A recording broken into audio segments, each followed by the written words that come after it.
திருச்சிற்றம்பலம். தென்னாளுடைய சிவனே போற்றி, எந்நாட்டவர்க்கும் இறைவா போற்றி போற்றி. ஓம் நம சிவாய. இன்றைக்கு நம்ம பார்க்க போறது 63 நாயன்மார்களுள் ஒருவரான அதிபத்தி நாயனாரை பற்றிதான். ஏன் இவருக்கு இந்த பேர் வந்ததுன்னா, இறைவன் மேல அதிக பக்தி கொண்டவர் என்பதால அதிக பக்தி கொண்டவர் என்ற சொல் நாளடைவில் மழுவி அதிபத்தி நாயனார்னு இப்போ நம்ம அழைக்கிறோம்.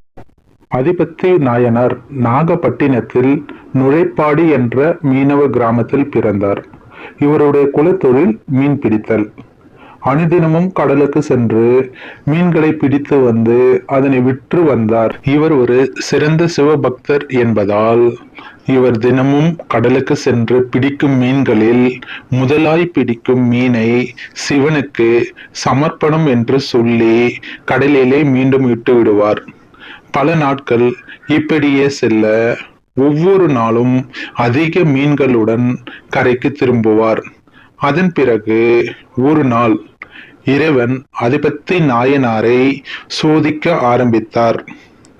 ஒவ்வொரு நாளும் அதிபத்தி நாயனாருக்கு ஒரு மீன் மட்டுமே இவர் வீசும் வலையில் கிடைக்கப்பெற்றது. கிடைத்த மீனை இறைவனுக்கு சமர்ப்பித்து விட்டு மீண்டும் மீண்டும் வலையை வீசினாலும் வேறு எந்த மீனும் இவருக்கு கிடைப்பதே இல்லை. இப்படியே நாட்கள் பல சென்றது. இதனால் அதிபத்தி நாயனார் வறுமையின் பிடியில் சிக்கினார். ஒரு நாள் கடலுக்கு சென்று வலையை வீசிய போது அதில் ஒரு அழகான மஞ்சள் நிறத்தில் ஜொலி ஜொலிக்கும் தங்க மீன் ஒன்று இவர் வலையில் இருந்தது. அந்த தங்க மீன் வைரங்கள் பல பதிக்கப்பட்டு அழகாய் இருந்தது. உடன் வந்த மீனவர்களோ இதனை கண்டு, அதிபத்தா, இந்த ஒரு மீன் போதும் உன்னுடைய வறுமையை நீக்க.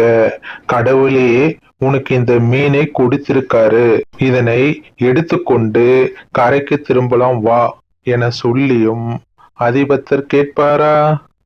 எனக்கு கிடைத்த மீனில் முதல் மீனை இறைவனுக்கு சமர்ப்பணம் செய்வதே என்னுடைய கொள்கை.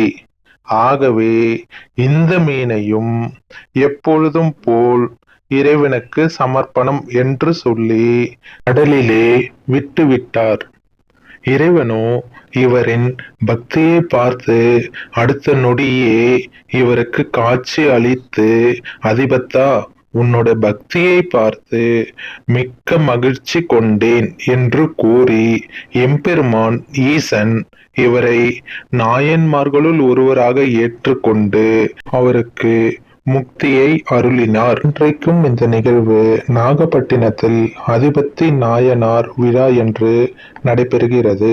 இந்த விழாவில் வலை வீசப்பட்டு மீனவர்கள் வலையில் தங்க மீன் பதுமையை இட்டு அந்த தங்க மீனை இறைவனுக்கு சமர்ப்பணம் செய்த பின் இறைவன் ஈசன் காட்சி கொடுத்த நிகழ்வும் நடைபெறுகின்றது.